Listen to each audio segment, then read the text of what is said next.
I want to share some very practical tips for having a healthier home, but not in that really crazy, unrealistic way. Like sometimes we just can do better, a good, better, best approach. And when we are on a health journey, it's never ending. And so I want to just talk about what does it look like to make little shifts to make our home more healthy without taking it to some kind of extreme. And I'm going to be sharing a little bit of some life updates as well. I have had a flooded kitchen, and that's kind of a big deal when you have 5 kids to feed. So, just going to be talking a little bit about that. Also, how I make smoothies with raw milk, and just a little bit of education on raw milk in case you don't know much about raw milk. It's been an education for me as well. So, hey, if you're new here, my name is Lana. I'm a mom of 5, like I said, and I just have created this channel to help new moms who probably feel a little bit sleep deprived, definitely a little bit overwhelmed, just to help them step into being a more energized and intentional mama that they've always longed to be. So if that's you, I hope you'll stay and hit subscribe. And in case you happen to be pregnant, I have a free birth class down below that just helps moms transform their whole birth experience. There are some key decisions that I don't think us as moms sometimes realize we need to make to set ourselves up for a better birth. So make sure you check out that free class down below. I know it can be a big help for you if you're expecting. So I wanted to tell you a little bit about how our kitchen flooded. So I came in, I guess it was last Monday, so about a week ago in the morning, and there was water all over the ground. The night before, we had taken out a dishwasher that had broken. So we took it out, we turned the water off. Like Matt watched several YouTube videos to make sure he did it right. What he didn't know is that the shutoff valve had a piece inside that was dry rotted. And so it seemed like it was shut off right, it wasn't leaking. But when we woke up in the morning, I guess it failed overnight and flooded our kitchen, was like down in the laundry room. So I woke up and I came and put like towels all over the ground, and I started thinking, this is not good. Like, I bet this has seeped through the floor and is into the subfloor. But when my son went downstairs to grab something for us, he was like, Mama, there's water everywhere. And I was like, oh no, oh no, oh no, no. Thankfully, we know a good family from church who owns a water repair company, like a water restoration. So he came over a couple of hours later, and we had already started lifting up like the wood linoleum. And I guess it's called linoleum. I'm not sure, but like it looks like wood planks, but it's not made of wood. So, and there's so much water. And then we just, like there's so much water. So they came and got all that flooring out. And when they got it out, they discovered that there's like several layers of old linoleum. I think my house was built in the 50s. So I'll show you. So this is the bottom layer of, I think this is like the original linoleum. And you can kind of see like they have ripped up all the flooring right here. So they didn't rip this up because it wasn't wet, but they cut all this out. So it took them like 2 days. They ran industrial dehumidifiers for a couple of days. It was so loud, and they like concentrated it underneath the cabinets because I think it got wet underneath the cabinets. But the problem is the cabinets were built on several layers of old linoleum. So that's where the washing machine is. Like you can hear my washer and dryer going down there. One of my kids also threw accidentally a golf ball through the window this week. So we have a broken window. So it's just, when you have a lot of kids, stuff happens, and this could happen even if you didn't have kids. So that's what's been going on with that. I think I'm gonna make some strawberry smoothies for everybody. We go pick up milk from like a local dairy. It's such a good price. Like it's so ridiculous. It's like $4 a gallon, $4 a gallon. So when I go, I get like 5 gallons at one time in a cooler, and it lasts so long. I get them in these like big half-gallon masons. And I know raw milk can freak out some people, but what I've learned from it, and it's actually fascinating. He has been a dairyman for 60 years, this man, and it was like it's been in his family.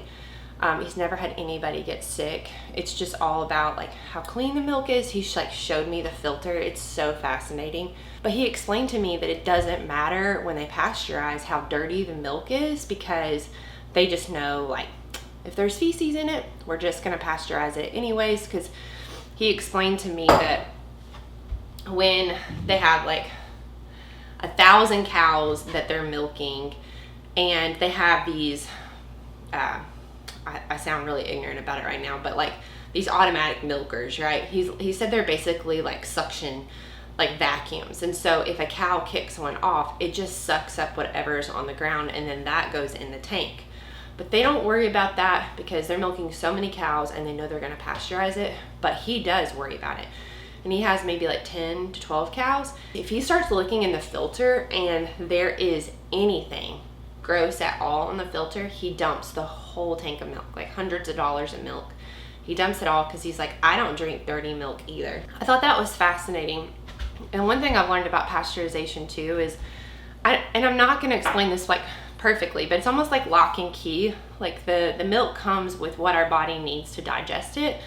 And when you pasteurize it, it's almost like it tampers with the lock and key, and then our body doesn't have what it needs to digest. And so a lot of people who are lactose intolerant and really struggle with digesting milk, I think a lot of times it could be because it's pasteurized. It's really interesting. Like if you could get your hands on raw milk, and if you've thought about it, try it maybe in a smaller quantity. So my dairyman explained to me it's very important when you are getting raw milk to get it from a trusted source, that they are not going to be giving you dirty milk. He's like, if raw milk goes bad very quickly, it's dirty milk. I literally got this milk, I think almost a month ago, and it sits at the back of my fridge. And the only reason why we still have it a month later is just simply because, one, we had multiple kids get sick, I think with strep, and then our kitchen happened. Just, and we're in the middle of like baseball all-star stuff. Just been crazy season where we don't drink a ton of milk, but we're gonna have to go probably when this like all-stars weekend gets done and get more, but it lasts so long because it's clean milk. Now I don't know if it's like the highest quality milk. Like I don't know if he's feeding them the best stuff. I think for me, I'm like $4 a gallon with as many kids as I have. I'm like, at least it's raw. So there's probably better sources of raw milk in my area. I'm like in like the Triad area of North Carolina. But good, better, best. That's what I live by. Sometimes all you can do is good. Sometimes you can do better, and sometimes you can do best. I think right now I can do better. And for my whole health journey, that's been a very helpful like way to think about things, is good, better, best. Because sometimes we might get new information about certain food that we eat, but maybe at that point we can't do the best. And so I think a lot of times we're like, well, if I can't do the best, then I don't want to do it at all. And it's like, no, I think on a health journey that's never ending, like a health journey is, we do good, we do better, and we do best when we can. And some budgets are just not going to allow for best. And there's no shame in that. I think there's ways to do better, or to even just do good. So that's been helpful for me. I'm going to make strawberry smoothie. I'm going to show you that. I'm going to use my milk. I'm just going to use whole strawberries. See, look. These are not organic. You know what I mean? Like, that would definitely be the best, right? But I really love this protein powder. I have so many different ones. I think if I had to get any of the protein powders from Just Ingredients, I would get the French vanilla, because I feel like it's the most versatile. Even in like a strawberry smoothie, the French vanilla is great. They sent me one of these, and I really, really love the strawberries and cream. I think it's so, so, so yummy. Also, you can make ice cream cakes with it. You can blend this with vanilla ice cream and frozen strawberries and then pour it in like a springform pan. We love making ice cream cakes with protein powder. So it's 22 grams per serving. And what I like about this is they use grass-fed New Zealand whey, which New Zealand has really high standards for their dairy cows. And then some of them are casein free as well. I think their newer ones are casein free. So I'm probably gonna do 3 scoops for all of my family. Smoothies are such a good way to just power pack the nutrition. Sometimes I'll throw spinach in there, you know, and they're like, why is it green? I'm like, well, just taste it. But the protein powder, you know, just adds like 20 plus grams of protein. I try to shoot for 100 grams of protein. I don't always get there. I feel so much better when I can get that much protein, and I know the kids' blood sugar seems more regulated as well, so there's not as many like tantrums, there's not as many highs and lows when I can get that protein in them. So smoothies is just a good way to power pack the protein. Another really good variation of this is adding raspberries and strawberries.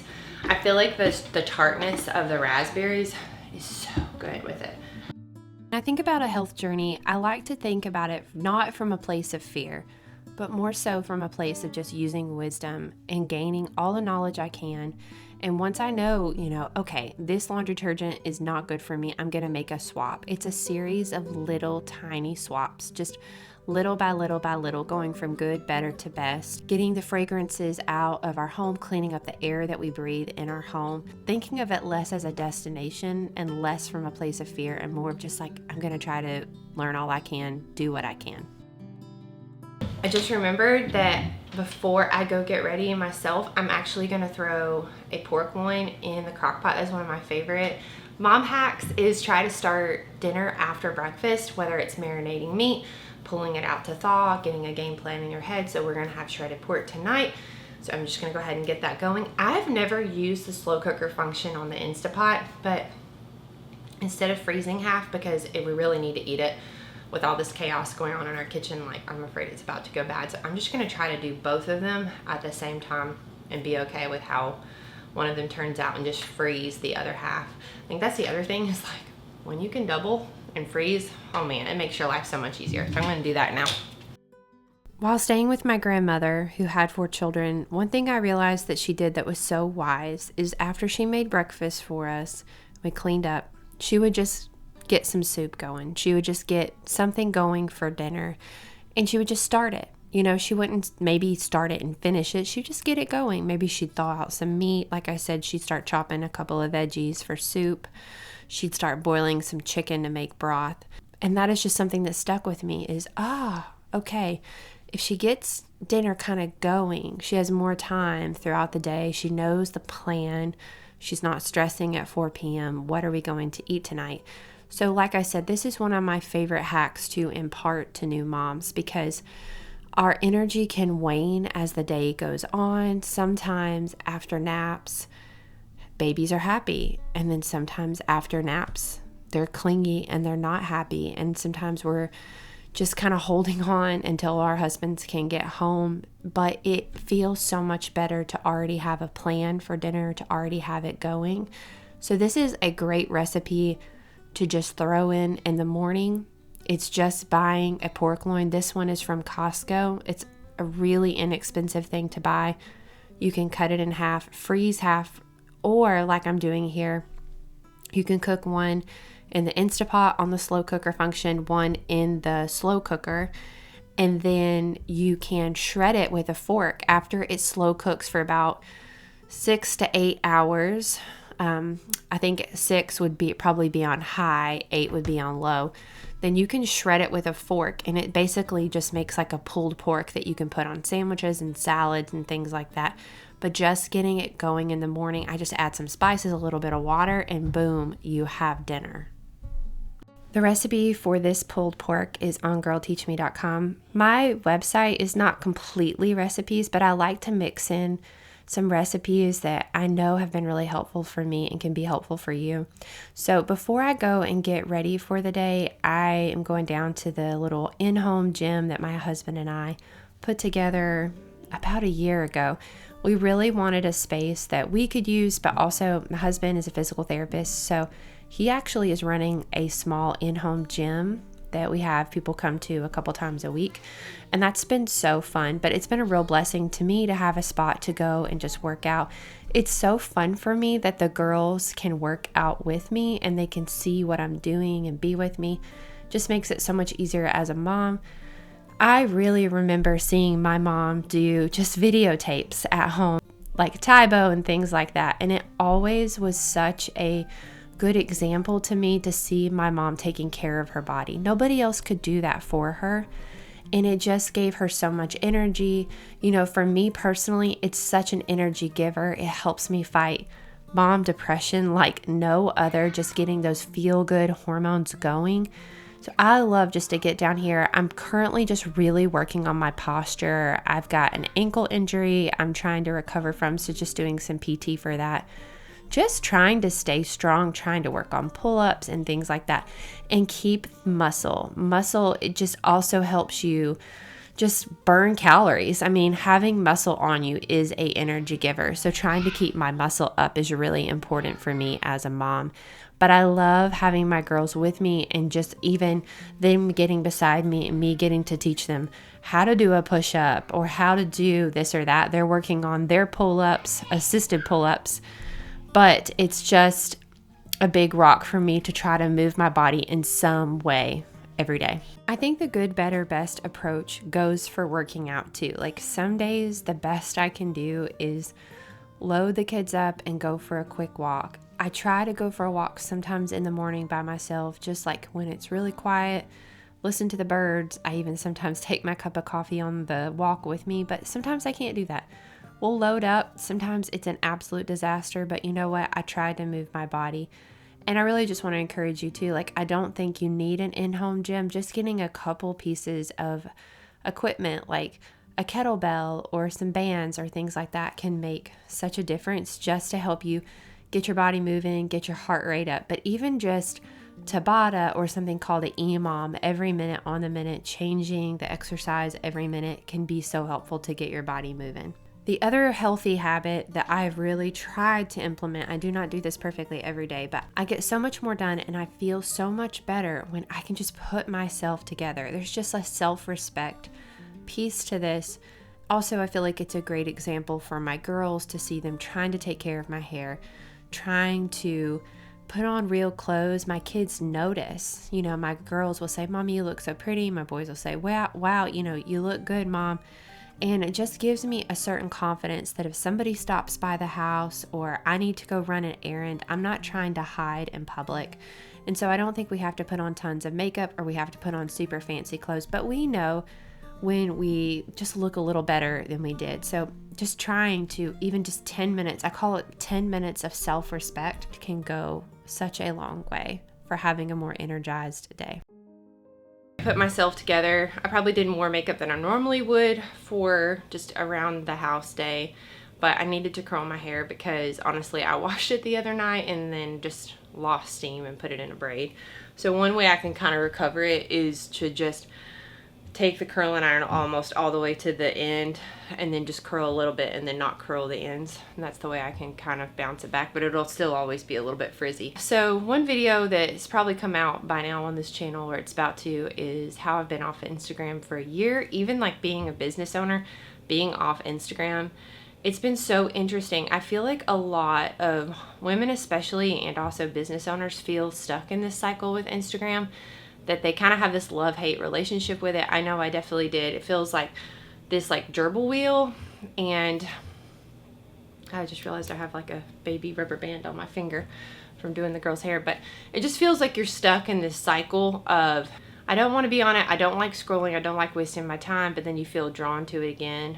And so I just decided for me, I needed to make a clean cut. I just needed to be done with it, and it was hard for a little while. It was hard to, I don't get that many messages on Girl Teach Me, but it broke my heart to like think if somebody sent me a message and I didn't respond. So if any of you have sent me a message and I haven't responded, it breaks my heart because I feel so bad. Just feeling like seeming like I don't care. But ultimately I was like, you know what? I would love to make more YouTube videos. I feel like I can help more women through long form content.